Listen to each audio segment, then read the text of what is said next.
একটি নির্মম ঘটনা কাঁদালো র্যাব কর্মকর্তাকেও।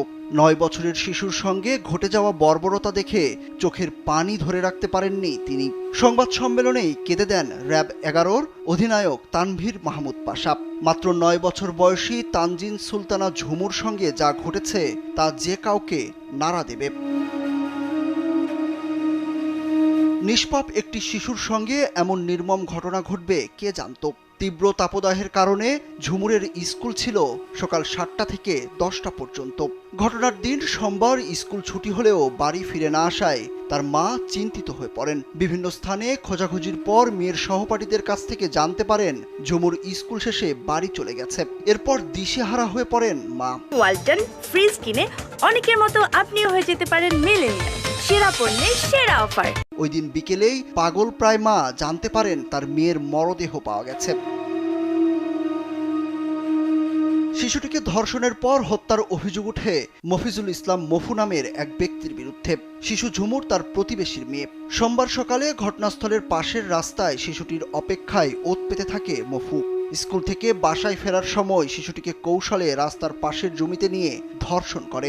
এক পর্যায়ে শিশুটি চিৎকার করার চেষ্টা করলে মফিজুল তার মুখ ও গলা চেপে হত্যা করে। পরে কানে থাকা দুল ছিঁড়ে নিয়ে দ্রুত ঘটনাস্থল ত্যাগ করে সে।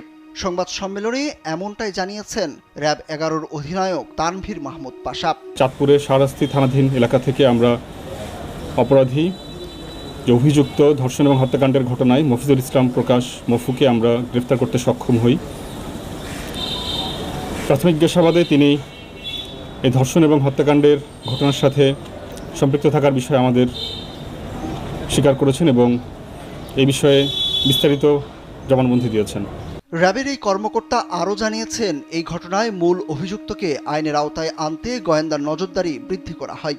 এরই ধারাবাহিকতায় তথ্য প্রযুক্তির সহায়তায় অভিযানে মঙ্গলবার দিবাগত মধ্যরাতে চাঁদপুর জেলার শহরাস্তি থানার ফেরুয়া বাজার এলাকা থেকে আসামি মফিজুল ইসলাম মফুকে গ্রেপ্তার করা হয়। প্রাথমিক জিজ্ঞাসাবাদে ধর্ষণ সহ শিশুকে হত্যার বিষয়টি সে স্বীকার করেছে। তিনি ভিকটিমের প্রতিবেশী এবং পুরো পরিচিত এবং এই সুযোগটাই তিনি নেন। তিনি জানতেন কোন সময় স্কুল থেকে মেয়েটি ফিরে আসবে।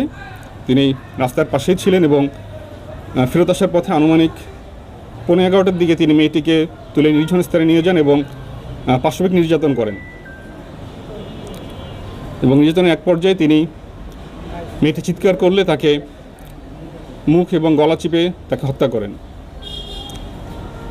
হত্যাকাণ্ডের পরে তিনি বাসায় ফেরত যান এবং যখন তিনি জানতে পারেন ডেড বডি পাওয়া গিয়েছে এবং বিষয়ে মামলা হয়েছে, তিনি কুমিল্লা ত্যাগ করে সন্ধ্যায় চাঁদপুরে চলে যান।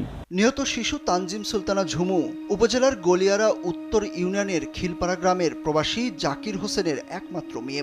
স্থানীয় সোনালী শিশু বিদ্যানিকেতন কিন্ডারগার্টেনের ৩য় শ্রেণীতে পড়ত সে। ঝুমুরের মরদেহের পাশেই পড়েছিল বই খাতা সহ স্কুল ব্যাগ ও পোশাক।